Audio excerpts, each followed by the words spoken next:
Thank you, Laura. Thank you for that introduction, and thank you all for being here today. Let there be no doubt, Theresa May's deal is a bad deal for our country, and Labour will vote against it next week in Parliament. Extending Article 50 may well be inevitable.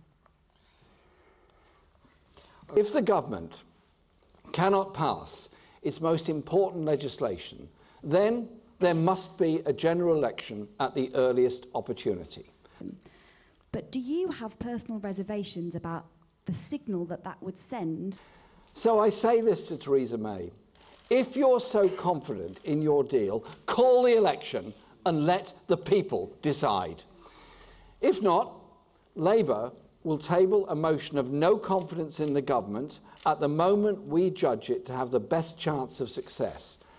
Clearly, Labour does not have enough MPs at the moment in Parliament to win a confidence vote on its own. So members across the House should vote with us to break the deadlock. This paralysis cannot continue. Uncertainty is putting people's jobs and livelihoods at risk. And if a general election cannot be secured, and we'll try, then we'll keep all options on the table, including the option of campaigning for a public vote. But an election must be and is the priority. It's not only the most practical option, it's also the most democratic option. To get this done and sorted, I'd like to know what you think is so bad about the current deal. Our alternative plan prioritises jobs, growth and rights. That's why we've called for a new customs union with a British say in future trade deals, a strong single market relationship and a guarantee to keep pace with EU rights and standards. Combined with the election of a radical Labour government, our alternative plan will allow us to make the fundamental changes that are so badly needed in our country, whilst respecting those who voted both Leave and Remain. Why is a customs union necessary?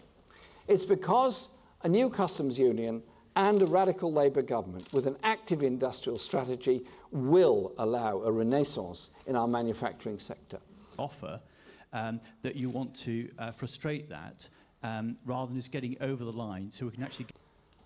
The alternative deal Labour has proposed is radical, practical and achievable, and clearly has the potential to command majority support in Parliament. But it's not an end in itself. The task of the Labour Party and the Labour movement is the long overdue transformation of our country. We'll bring people together by addressing the deep-seated common problems across our country and fulfilling the aspirations that led people to vote both Leave and Remain. Get on with our lives and, as you rightly say, get on with other things that are important for our country as well. Keir has made it clear that obviously Article 50 has been triggered, and we voted to trigger Article 50 because it was a reflection of the result of the referendum. Quite clearly, moving into office at a period right up against the clock, there would need to be time for that negotiation. So what Keir was doing was reflecting the practicalities of how that negotiation would be undertaken. Thank you very much. Go on, one last question. Mr. Corbyn. We have voted against no deal and said there has to be a deal. This deal is not acceptable, therefore there has to be a space and time for further negotiations of it, and we've made that very, very clear indeed. Hoping that any future Labour manifesto in a snap election would promise a second referendum. But do you have personal reservations about...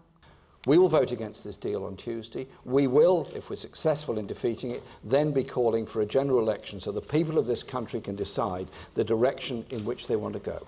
An inclusive society that cares for all, that deals with injustices and inequalities, that invests in the future, or one that carries on with the same old, tax avoidance, tax evasion at the top and poverty at the other end.